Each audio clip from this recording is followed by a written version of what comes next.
morning, everyone.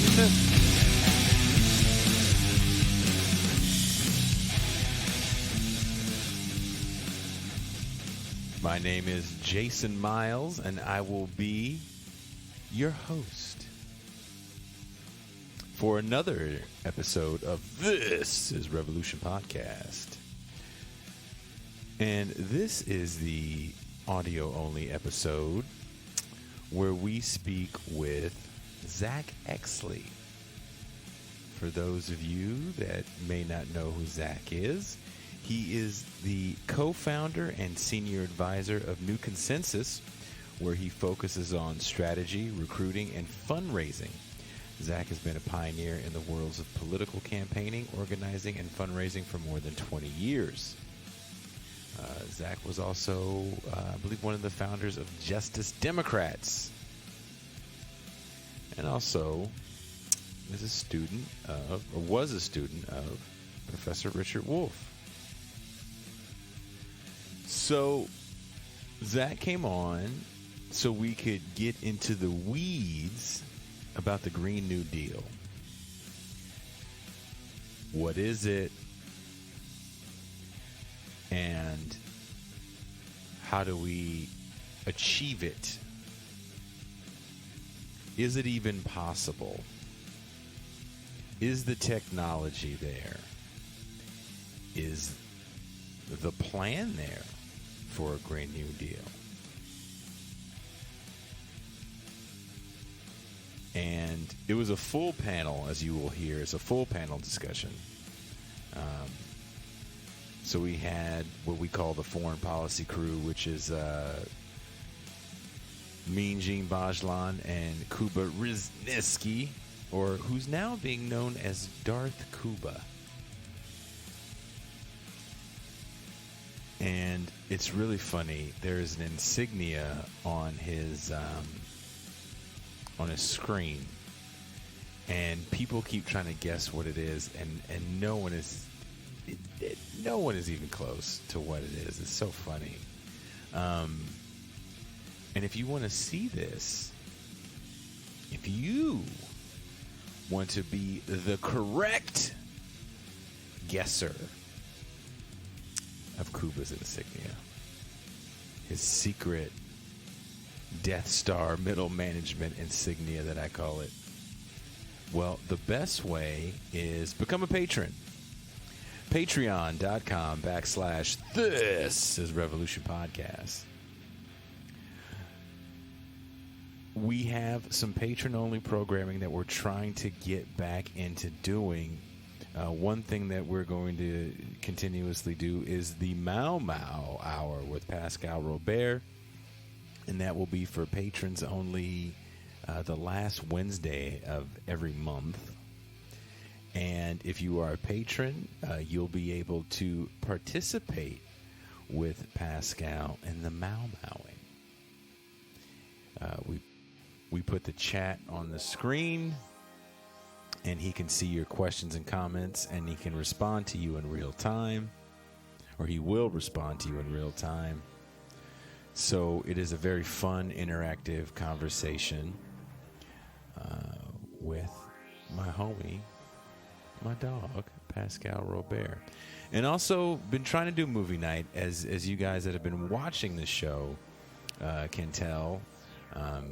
My location has been changing drastically, and last Saturday I had to drive quite a few hours to get the show done. So trying to schedule movie night has been a bit of a challenge, but I think we're working it out. But we're going to have a special movie night where we Dr. Michael Harris just finished a new book about the metaverse, and there was a bunch of science fiction that he was referencing. If you don't know who Dr. Michael Harris is, he's a constant guest on the show. My first ever live stream actually was with Dr. Michael Harris, where it was Dr. Michael Harris and leftist economist Arash Kalahi, and we talked about his book, Welcome to the Rebellion, which is a grand narrative for the left using these Star Wars movies, all of them, even the prequels. So in this And he wrote another book, and he was on the show again once Pascal came on. Stay Alive, I believe it's called, which is using the Hunger Games as a narrative for collapsing society, capitalism's collapse, if you will. So there was a bunch of movies he referenced, and there were movies that I thought would be like interesting to watch for movie night. But some of the movies, you know, they're based off books, and the books are a little better than the movie. Like a movie like Rollerball, I think is an interesting concept that may not play as well, and it's a longer film. So I'm going to put a bunch of clips together, and we're all going to talk about it with Dr. Harris, Matthew, Film Guy, Forrest from Movie Night Extravaganza, and of course, me and Pascal. So it should be a good time. The only way to be a part of that is become a patron. Patreon.com/Bitter Lake Presents. Wherever you are listening to this show, there are links in the description. You can click and join, and you can be part of that, and you get all the bonus half coverage of these shows in the audio only now, and the YouTube video link as well. So again, youtube.com/This is Revolution Podcast is the link to the show. And I'm going to make way for a very good back and forth discussion with Zack Exley and Kuba Brzezinski, aka Darth Kuba. A very bleak talk, I'm not going to lie. It was a very, very bleak talk, but informative.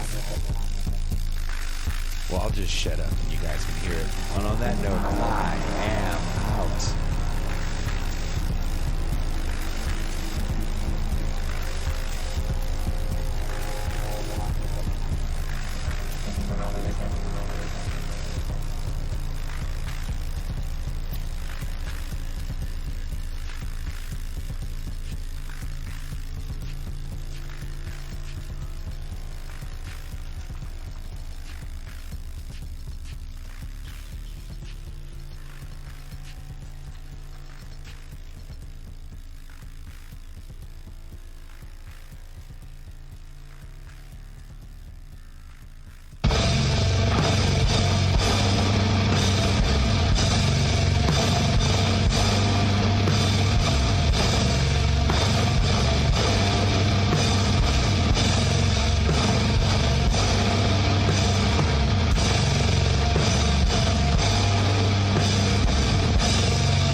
Good evening, everyone, and welcome to another edition of This is Revolution Podcast.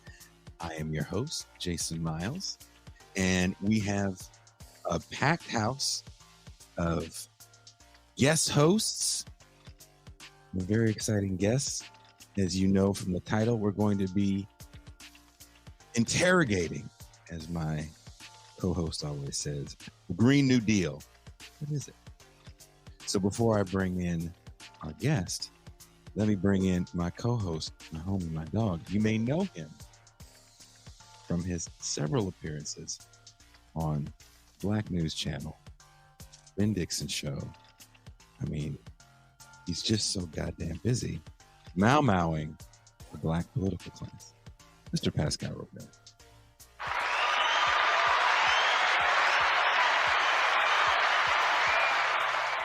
Peace and greetings to the chat. Peace and greetings to the audience. Peace and greetings, Jason Miles. We did our first pre-record today. We did. So this is a busy day for us. This will be our second podcast of the day. We spoke with Richard Wolff earlier today, and now we are speaking with another one of his proteges, because we always talk with the resident show economist, Dr. Asatar Bear. So this is going to be another exciting show. Will it be as spicy as it was earlier today? Not sure yet, but I'm sure it will be, because we have, as you guys see here, Pascal Robert, who's had all this practice. Because when we don't see him on this show, you can see him on various colored news networks. He'll be on Univision next week. Also joining us is everyone's favorite Kurdish professor, Mau-Mauing bourgeoisie on his own, coming from the mythical land that I created of Irakistan. Me, Gene Bajlan. Greetings, everyone. Greetings, Jason. Greetings, Pascal. I've been very much enjoying Pascal's appearances on the television. I've watched a lot of Black News Channel of late and Ben Dixon's show, so I feel very culturally competent these days. Does that mean you're going to start breakdancing and wearing a Kango? What are you trying to say? Maybe. I'm still laughing whenever I think about you calling this up, telling us that when you were waiting for Pascal to come on, the news show was talking about who had a more important impact, Drake or Michael Jackson. Yeah, it was all the big questions on the Black News channel, I'll tell you that. And before we bring in our guests, we have to bring in another host of ours, also an expert on all things Drake.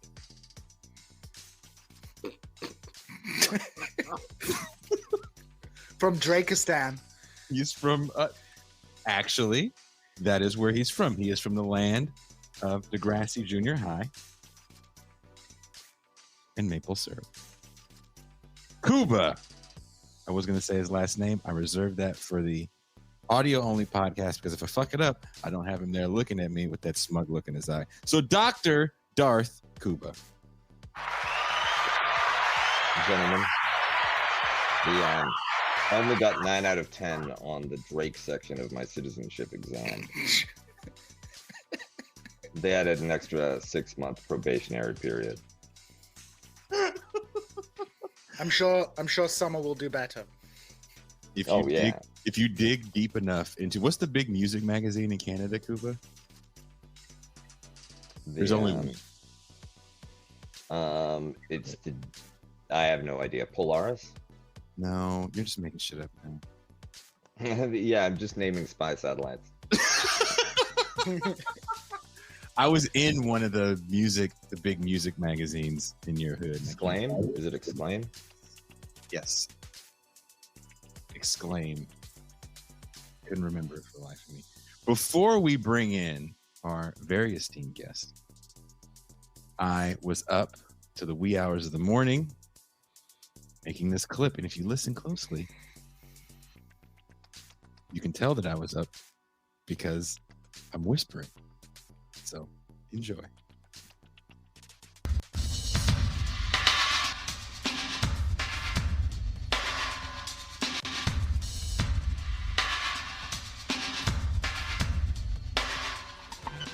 It's Professor Picklewaite, the pie-eyed piper of the New Deal.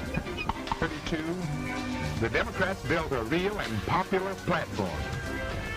States' rights, balanced budget, lowered taxes,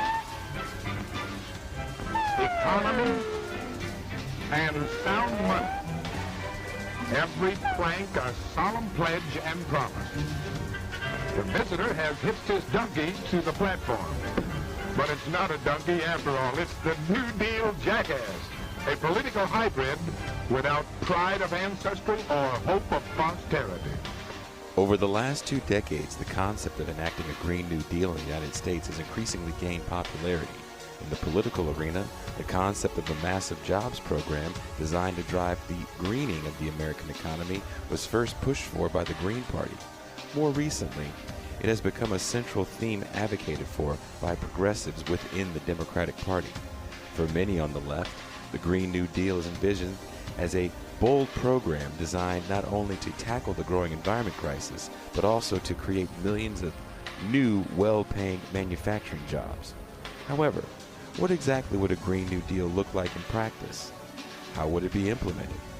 And is it even a realistic prospect given the prevailing economic and political order in the United States? We'll ask these questions and more. This is Revolution. So we'll go ahead and address what these policies are that are so shocking to me. And if the American people actually knew what these policies are, these globalist America Last policies are, I believe they would be ringing every single phone up here, probably demanding that Congress go home, because America is only safe when Congress is out of session. But unfortunately, Congress is in session, so let's tell the truth about what's happening. You see, this is a simple meme that you would find on the internet, but this meme is very real. The Green New Deal, surprise, serves China and China only.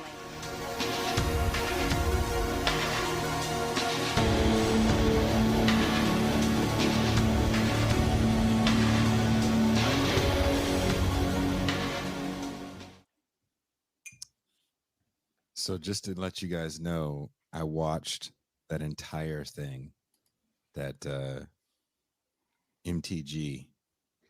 Let's just give her initials too. The AOC, we call her MTG. Governance by memes.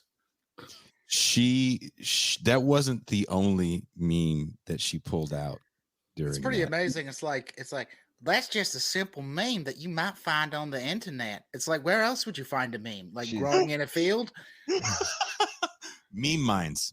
Meme minds. She's like a degenerate Ross Perot. You know? Worse accent. Outgraph. Yeah. Memes instead of data, right? Like, yeah. She never says why. If you watch, she never really gets to the why. The Green New Deal is some sort of Chinese propaganda plot. And she used the Russian emblem to say China. I was like, nice. Hammer and sickle. China.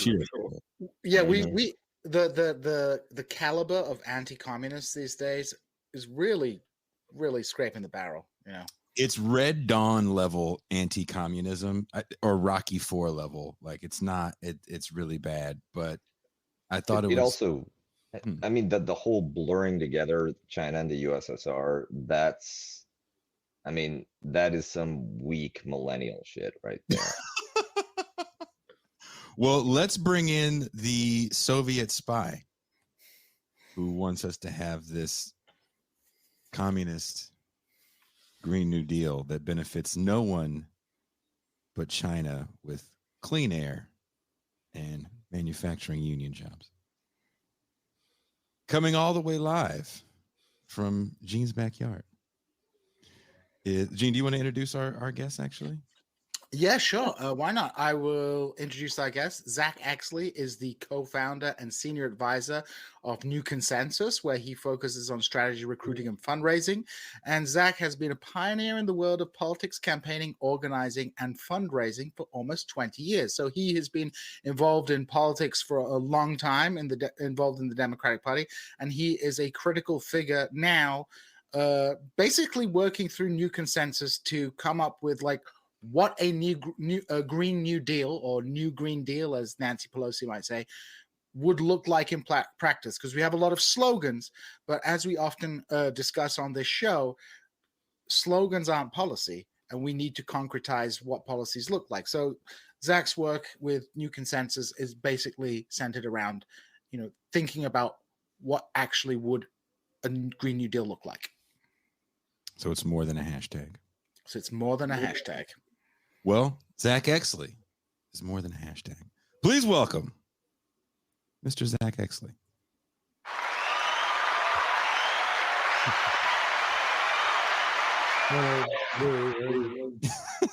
Fine. Thank you for taking some time to join us. Gene's been working on the show for a while, so I'm excited to get you on here, and we can actually get into the weeds on the Green New Deal, because it is pretty big in the news right now, as it is supposed to be part of the $3.5 trillion infrastructure. So, Zach, I would like to ask you, if you can, to give introductory context for our audience who are not as politically savvy. Can you simply explain for them what is the Green New Deal, what are its goals, and what is it designed to achieve? Yeah, sure. And I just want to say first, too, thanks for having me on the show. You guys are doing a great job with this show. I know it's making a big impact. And I actually had a few friends text me today and say that they saw that I was going to be on the show. So, I know you're really getting out there. So it was actually through the show that I found Gene, because we live in the same city and it's a small city. And I was looking for some good people to talk history and politics and economics with. And when I realized he was here, we got connected. So, but so I'm excited and honored to be on the show.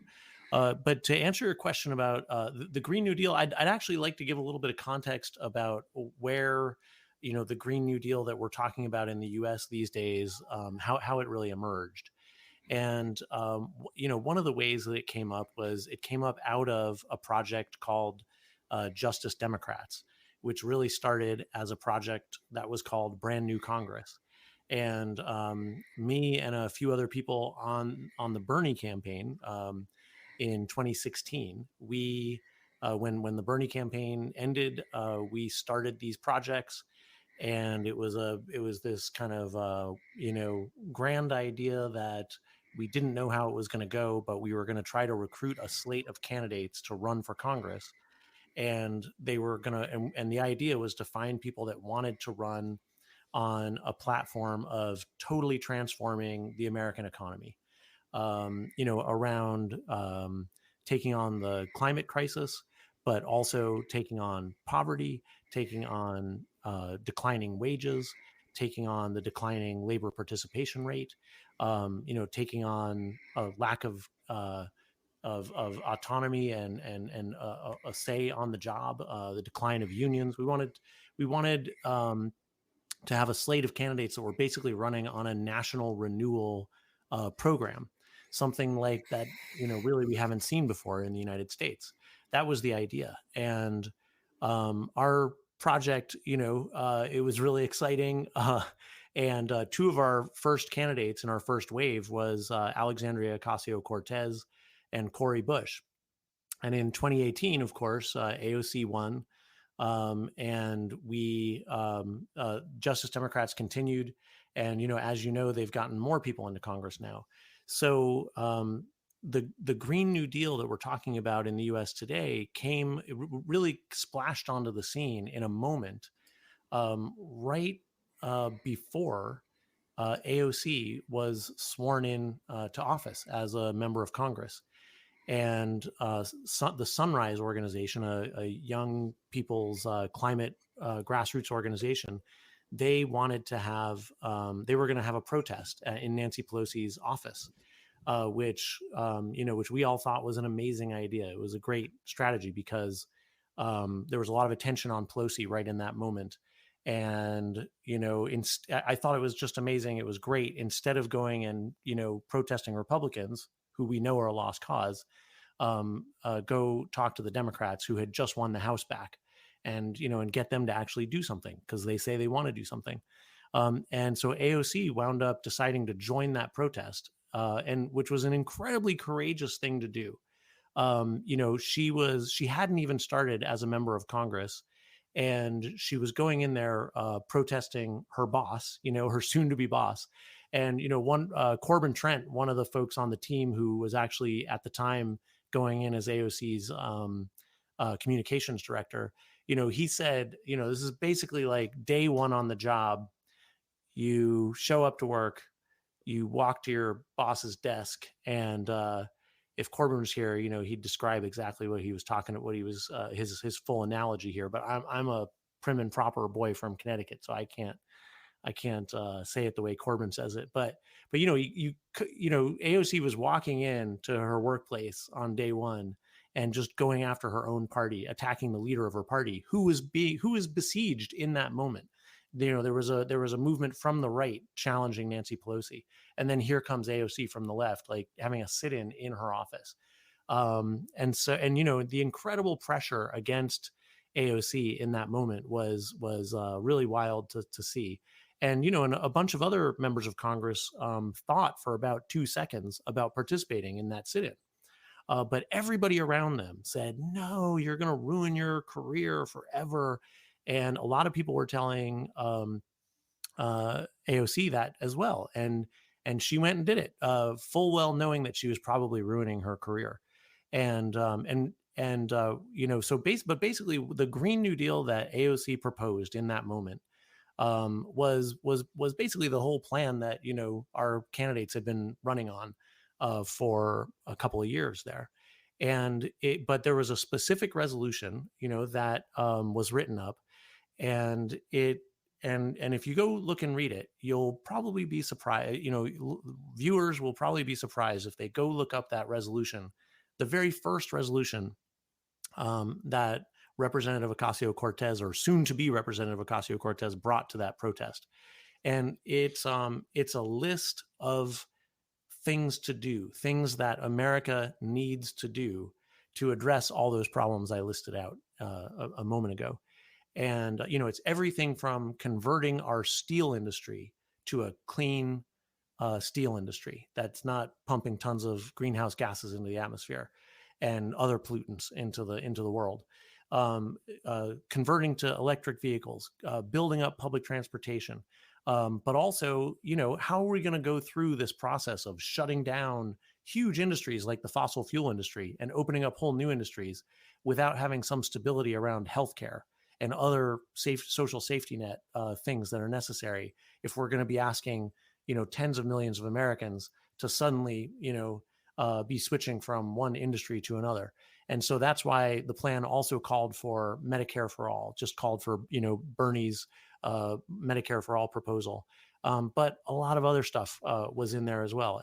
But it's really just a big to-do list of if we're serious about taking on all these problems, for example, climate change, then this is what we would have to do to achieve the goal as fast as possible. And we put a date on it, which was 10 years. So, this all needs, we need to get to basically as close to zero emissions as possible, as close to a circular economy as possible, where everything is reused and recycled in 10 years. And we just listed out all the work that would have to be done. Of course, it was a short, and that first resolution actually, I thought, was a really, really smart tactic, because that first resolution called on the Democrats in Congress to create a committee that would work for 2 years with a budget and staff to figure out a plan to fulfill that to-do list, right? So how do we get from the dirty steel industry we have today to a clean steel industry? How do we work with the auto industry to convert 100% over to making electric vehicles, not just for America, but for the world? How do we do these things? How do we actually make Medicare for all work? And so if Pelosi had included, if the Democratic leadership had included that resolution into the rules package at the beginning of that Congress, there would have been a committee that would have worked for 2 years on a fully fleshed out plan to transform our economy.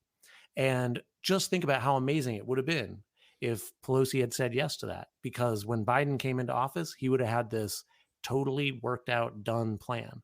I know people in the Biden administration right now, there's a bunch of stuff they would love to do, that some of which the Republicans wouldn't even oppose on principle, but nobody took the time. Nobody has taken the time to work out the details, to work out how to actually get some of this stuff done or even get started on it. So that was the idea. And we can talk more about what was actually in the Green New Deal, but I did want to kind of cover, how it was actually born. Isn't there any, we've heard also that there's some antecedents to the Green New Deal from the Green Party. Is that true? Was there not a precursor to this in the Green Party? This is what my understanding was as well. I think that, the German Green Party, actually, they ran on a green, they used the phrase Green New Deal. There were some, we definitely did not invent the phrase Green New Deal. There was a whole bunch of people that have used that phrase, and they're, Gene said Thomas Friedman was the first person to say it. Yeah. Did I tell? Well, he wasn't actually. There was a guy, I'm blanking on his name, but he was a columnist for The Nation.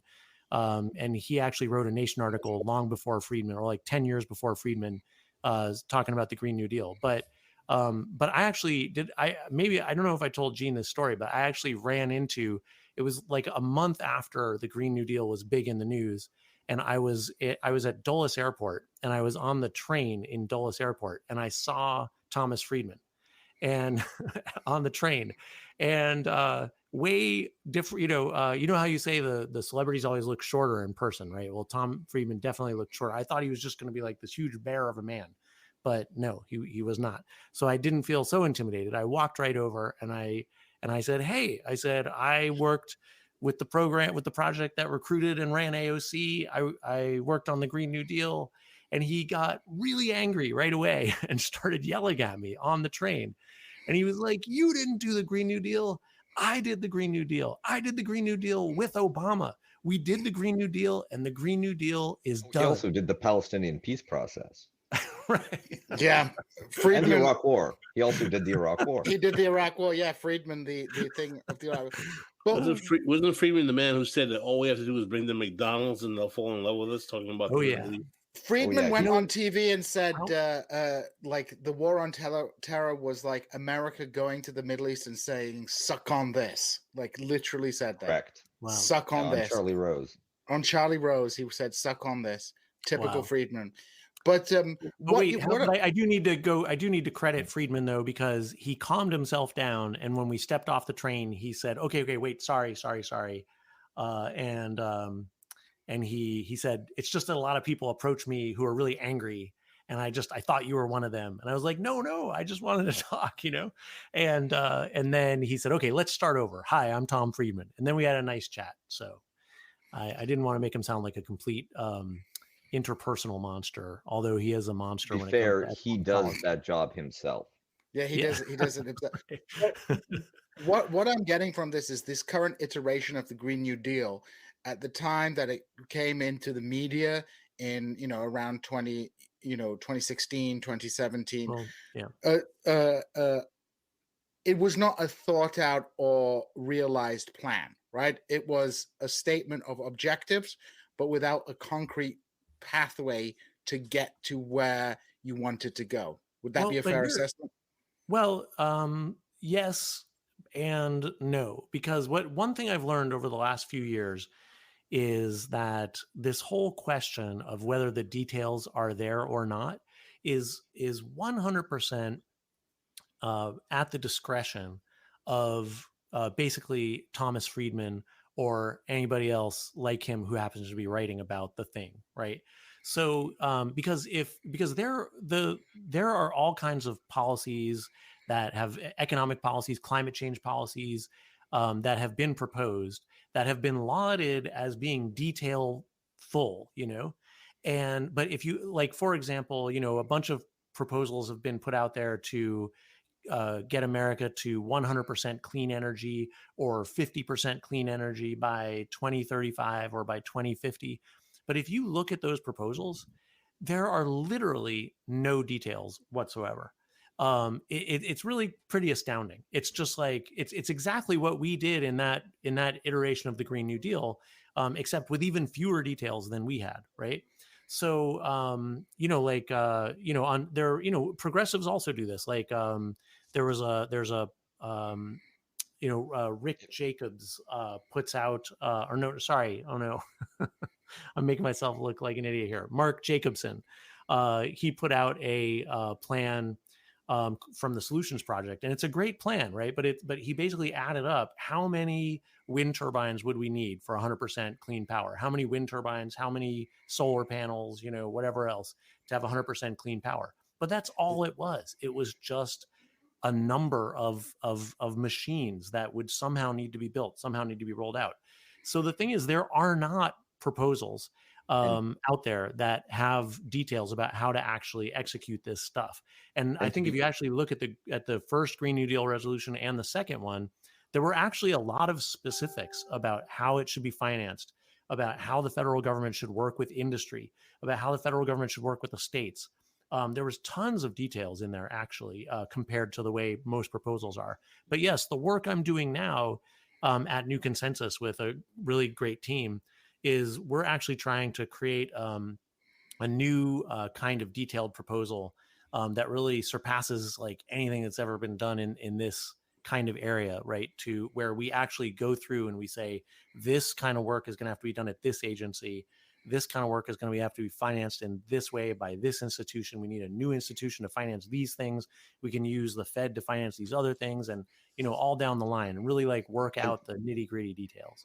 To be fair, the way that conventional political programs work, whether it's Democrats and Obamacare or Republicans and tax cuts, the heavy lifting of creating a detailed agenda that has been outsourced to think tanks, the American Enterprise Institute, the Heritage Foundation.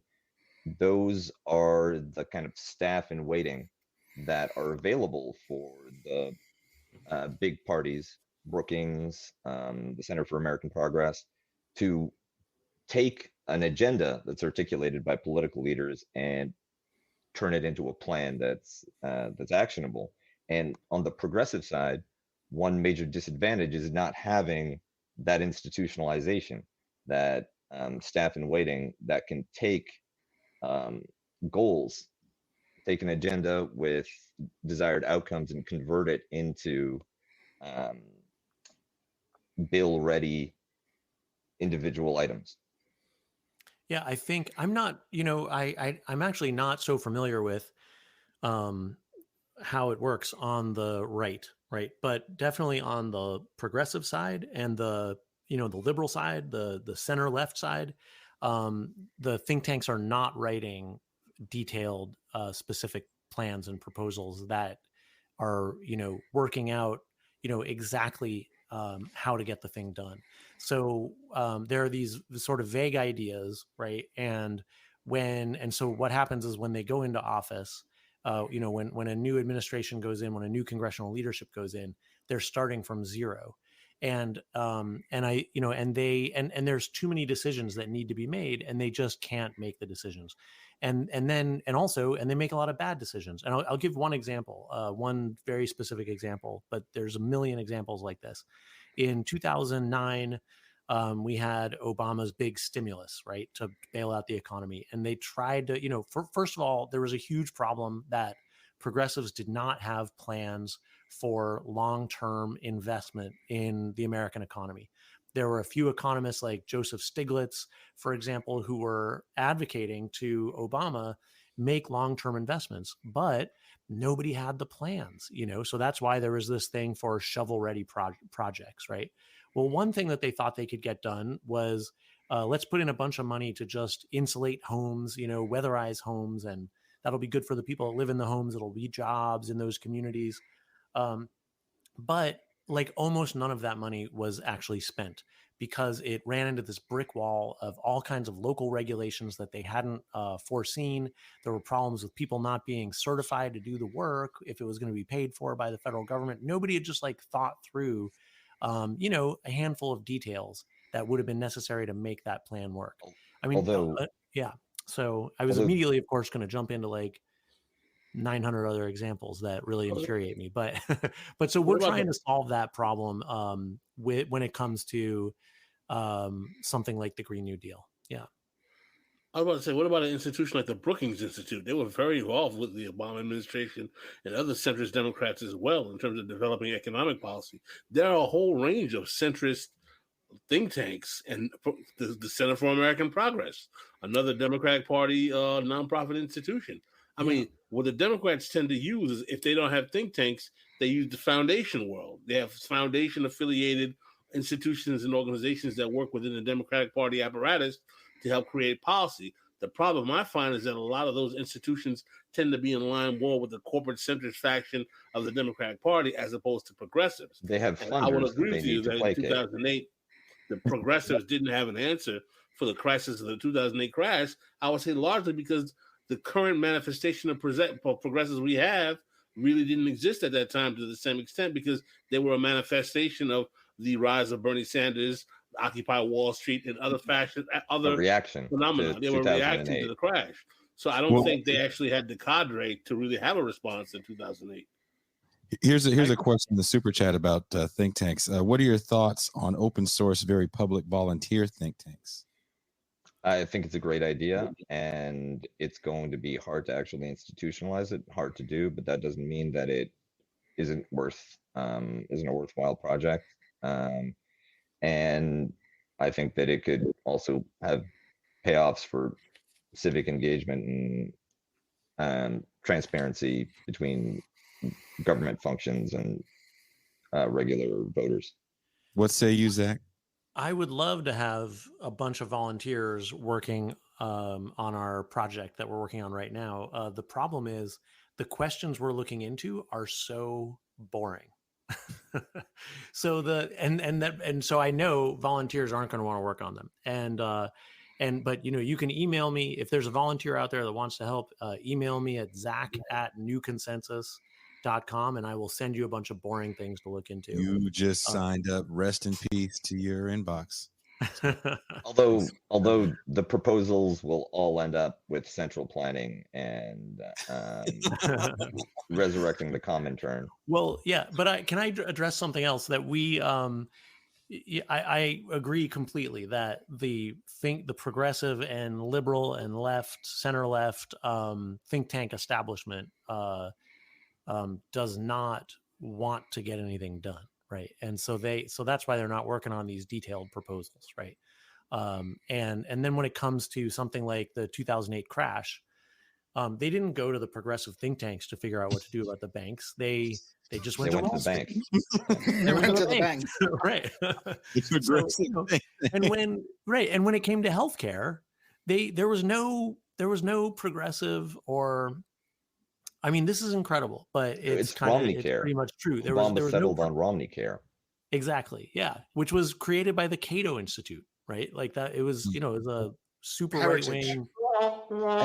And this is where the Republicans have an advantage. They, I'm willing to accept that maybe it's much messier in the Democratic world, but on the Republican side in Washington, policies written in these funder-sponsored organizations. Some of them are nakedly partisan, some of them are nominally nonpartisan, but how a bill becomes a law, well, it starts as a draft paper on one of the Koch brothers' desk with just a couple of bullet points, then it goes to AEI and gets fleshed out, and then eventually the Republicans vote it in.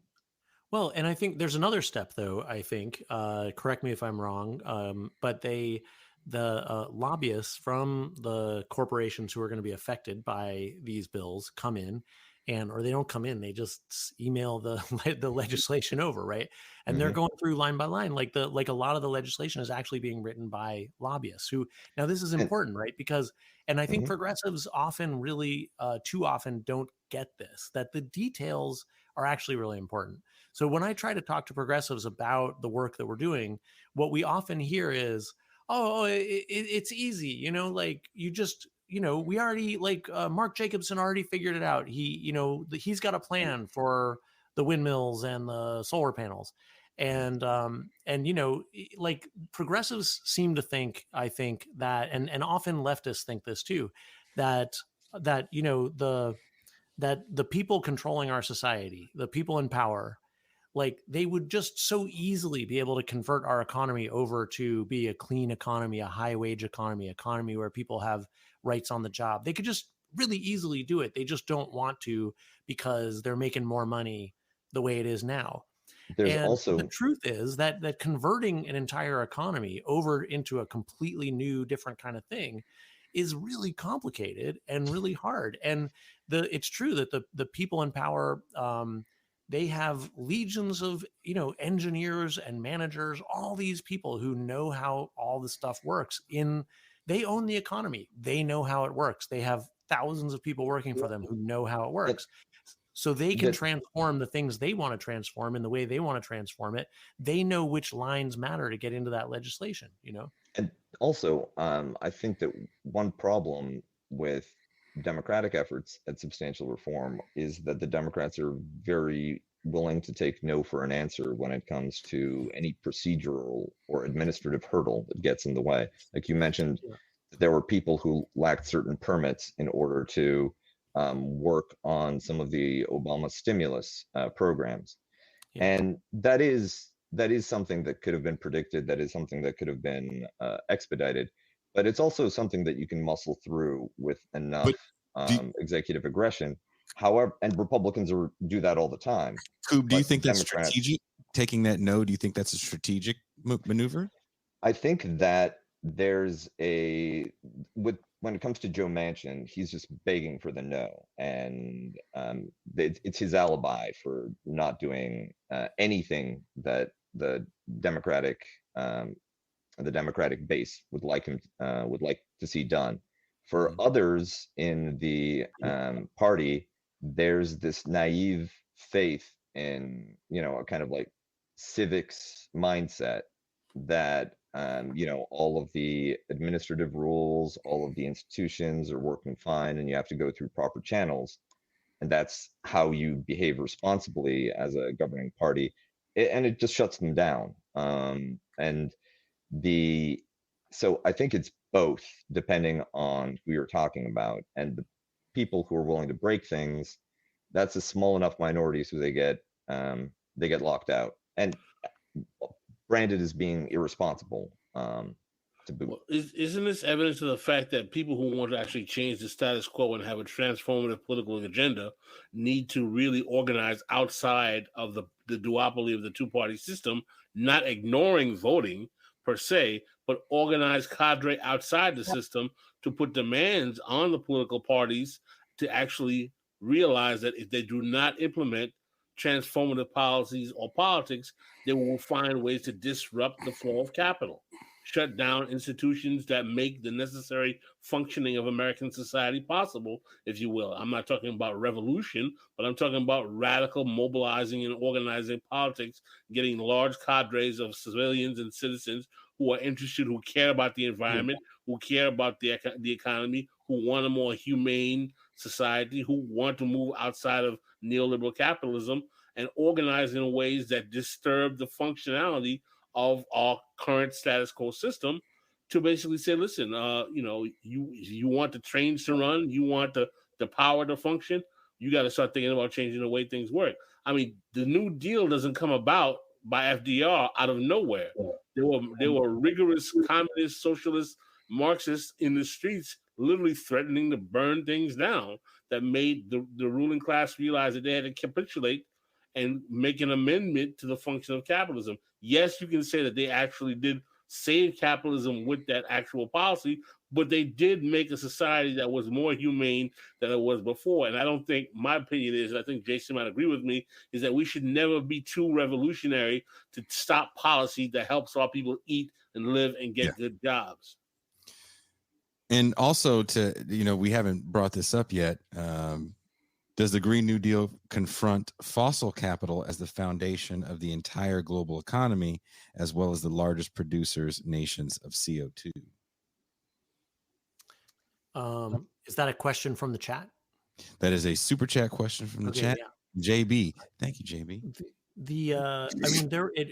That question makes me think about something that came up when that first Green New Deal resolution came out. And it was, there was a bunch of people that were angry that there was no language in the resolution that banned fossil fuels.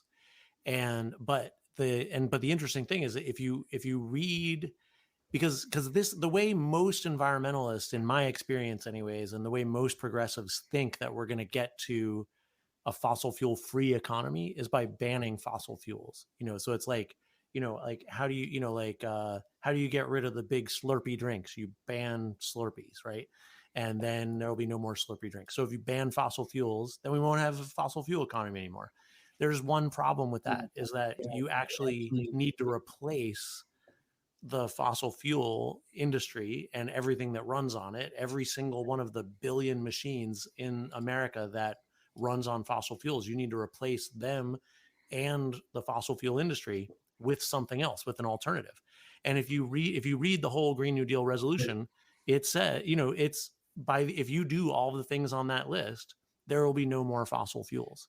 And right. one of the Well, there will be a little, because they'll still be flying, and there'll still be some planes. Well, and let me maybe sorry to cut you off, Yeah. Kuba, because I do want to ask this question about fossil fuels, and this actually goes to you as well, because I feel like you probably have an answer for this. There was a documentary that came out, was it late last year, or earlier this year, Michael Moore's Planet of the Humans, which really got on green technology and even tried to kind of shit on figures like Bill McKibben, who's been kind of a big time advocate for green technology for some time now. To that super chat question about trying to get rid of fossil fuels, and there are people that I know in the activist world of green technology that really didn't like that documentary because they felt it was disingenuous to a lot of the things that it was saying about how the green industry uses fossil fuels in a lot of the things they have. What do you guys say when documentaries like that come out, kind of just shitting on all this green technology? I agreed with a lot of the stuff in that documentary, and I can't speak to exactly what details it got right and wrong, but I think the overall picture I thought was very, very correct and important, right?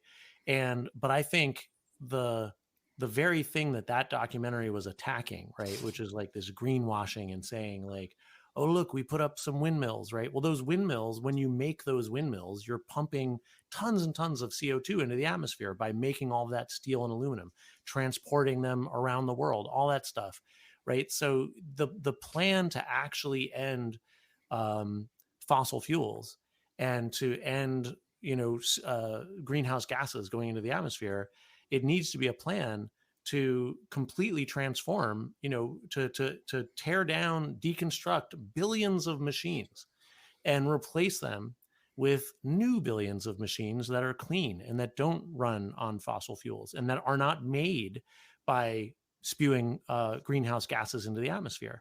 And that's a big technical problem. And I have never met an environmentalist who just wants to keep it in the ground, who's living a life that would be supported by if we kept it in the ground. You know what I mean? And I'm not just, even the environmentalists that are, biking to work and, being vegetarian and, putting solar panels on their roof, their lifestyle using the machines that run our society today and run our planet today, their lifestyle, putting those solar panels on their roof is pumping tons of CO2 into the atmosphere and doing tons of other kinds of damage to the planet. And so the only way that we can live, that we can survive on this planet without destroying the planet at this point is to tear down billions of machines and very carefully replace them with billions of new machines. But the problem is too many people want to pretend that we can just tear down the machines and like go back to the year 1000 or something. And it's ridiculous. And I want to get back to the super chat question. And the way that you take on the fossil fuel industry or you replace the fossil fuel economy is not by attacking it directly but by jiu-jitsuing one sector of international capitalism with another. So by standing up, by making green energy from non-fossil fuel sources economically competitive, you create a champion inside the capitalist economy that can take on the fossil fuel companies, and that creates the transition. Isn't necessarily we go to some kind of socialism that puts the billion clean machines into place, but you're replacing one segment of very destructive economic agents with another that's significantly less destructive and is incentivized to become even less destructive over time. Are you guys hearing me, or am I just like frozen out? We hear you. Okay. Yeah. The second, You were expecting us to be, it sounds like you were expecting us to be vociferously disagreeing with stuff you were saying there. Because I can do that. my screen is frozen. Okay. But so I couldn't tell. And normally, normally it's not this quiet. The second part is that when you want detailed plans, they already exist. They just don't exist in Washington. The EU has a very aggressive net carbon neutrality plan with support for a number of green technologies, including things like hydrogen fuel that doesn't even get mentioned much in the United States. A Swedish steel company has built the first ingots of refined steel using hydrogen to power their blast furnaces rather than coal, which significantly, drastically reduces the carbon emissions of the steel construction process. I've seen the hydrogen fuel plans for EU countries, for the Saudis, the Emiratis, oil-producing states have plans for hydrogen fuels, not to mention the big consumer economies of Asia. So it's not a question of whether or not this is possible. It's merely a question of whether it's possible in the United States. I think that comes down to sort of a second part, which, so, Zack works at New Consensus. They build these more, they fill out what the Green New Deal and the transformation is going to look like. But at the end of the day, it's a political question. And is there flexibility within the American political system? And I don't just mean Congress and the presidency and the judiciary, but also beyond that in civil society. And also, is there the state capacity? Do you have the technical skills? Do you have the industrial base? Can you actually build those billion new machines in the United States? I would say right now you cannot. Well, China can. The Europeans might. How much does it affect the fact that the United States, particularly the Democrats under Obama, prided themselves on being able to say that America now does not have to be dependent on importing oil anymore, because we're now the number one fossil fuel producer with oil and fracking and everything else. I mean, one of the things I find kind of comical about this belief that Democrats are going to be invested in alternative energy sources is that it was under, the wonderful first Black president that one of the most huge expansion of American domestic fossil fuel production just expanded to not only normal oil, but to fracking as well. I mean, and he prided himself on that as a matter of fact. I think, in fact, I just read the history of fracking, and I forget what the book is called, but it's it's an amazing story, and I think it's proof, actually. I'll disagree with Kuba. I think we can build those billion machines. We don't have the factories to build them today, but we can build the factories to build them, right? And of course, we don't need to make everything in one country. Of course, we can trade, but we can make that amount of value, that amount of complexity that we need. And fracking is an amazing example, because this is an industry that pretty much did not exist. And it's a really weird, complicated technical challenge, right? For that's they drill down and then they drill over and they pump millions of gallons of water into the ground, and it was a totally revolutionary process, right? And how one of the reasons we can't do anything in America is because some landowner's always going to object, right? Or some local government's going to object. Well, they just dug like 40,000 holes in Pennsylvania, right? Like there are thousands and thousands of people in Pennsylvania and in a bunch, in states all over the country, whose lives have been ruined, right? And it's not just poor people. They're like rich people in nice, rich suburbs whose lives have been ruined. Partly what I'm talking about, that Democrats and progressives take no for an answer on procedural grounds, while, like, be it peak businesses or be it the right wing, They understand that if you actually want to get something done, you muscle through administrative barriers. They know that law in the United States is a game. It is not like some metaphysical right and wrong. It is a game. You get lawyers who know how to play the game, and then you get what you want done. Whereas you have where you have Democrats, yes, you have opportunism, but you also have like a captured mentality where they And basically virtue drink posturing. virtue posturing, and they just drink they like literally drink the Kool-Aid of their own ideology, which makes them particularly feckless. Like Ineffective. Yeah. yeah, they are absolutely, functionally it doesn't make a difference. Who cares what's in someone's heart? But the outcome is that they are completely feckless when even defending their own short-term political interests. But I think but think about there's a drive behind fracking, of course, which is people are making billions of dollars, right?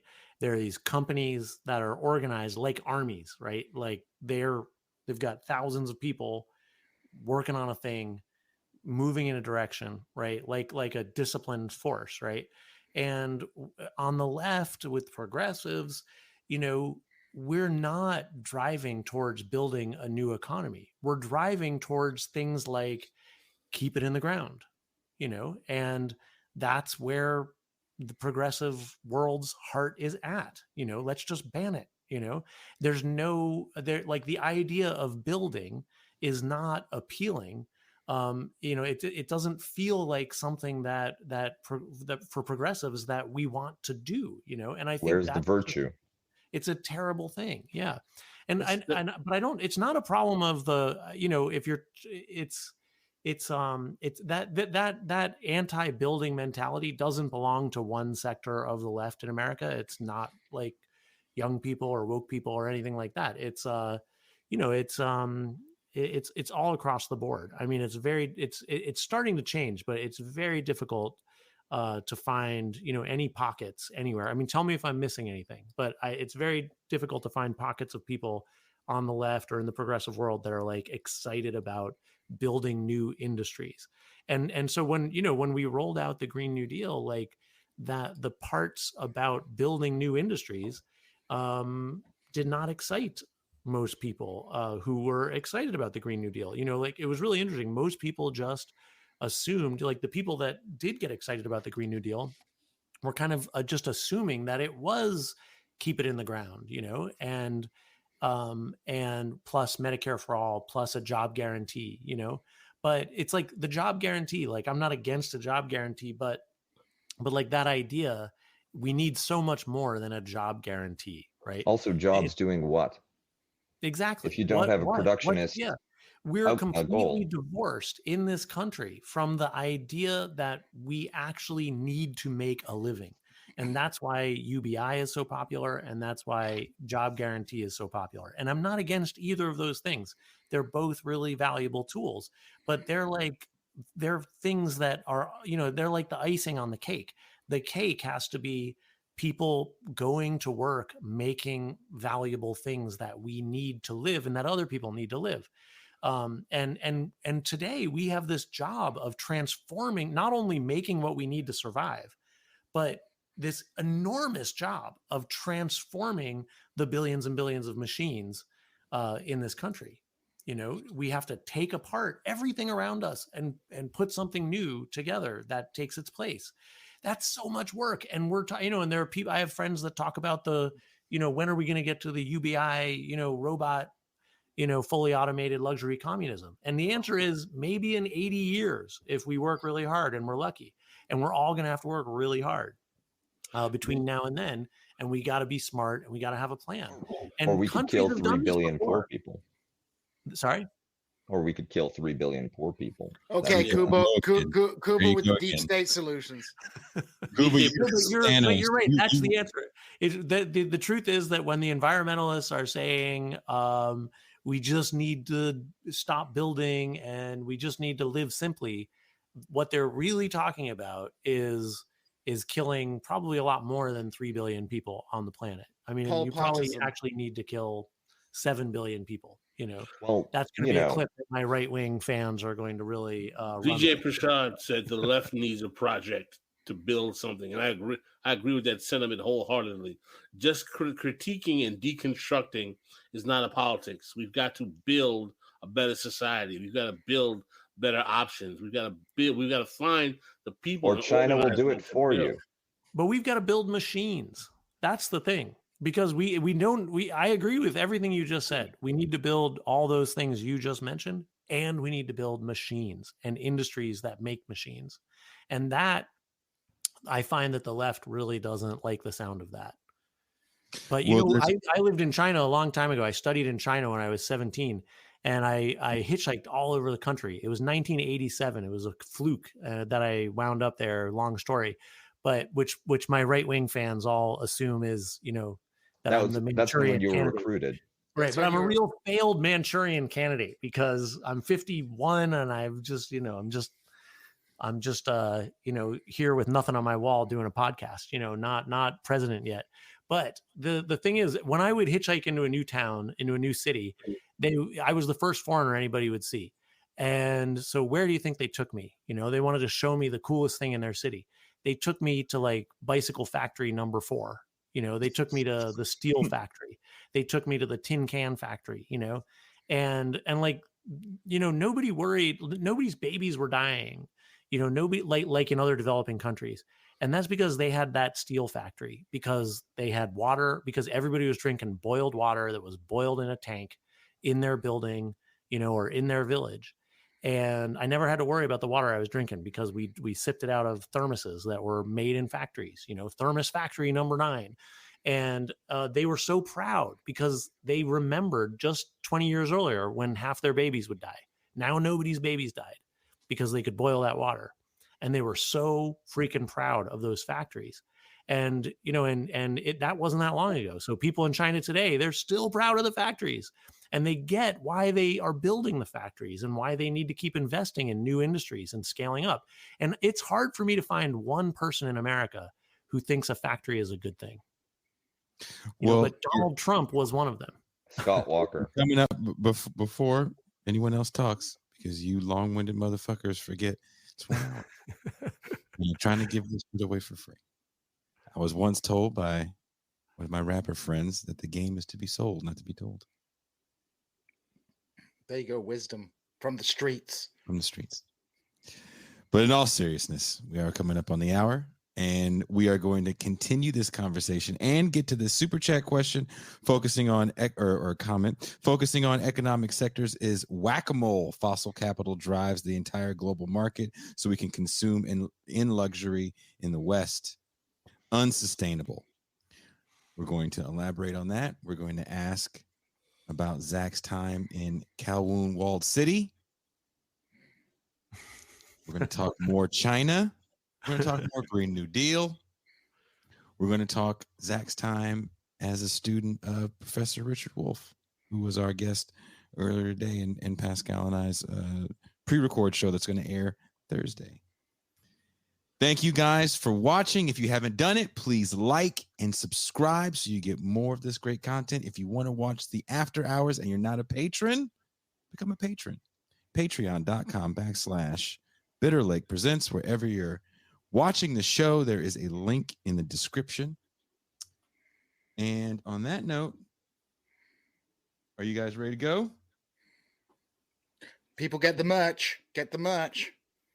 And let's watch some cartoons. Zack, are you a fan of 80s cartoons? Oh, yeah. Well, I'm more of 70s cartoons, I actually have cartoons from the 60s on here.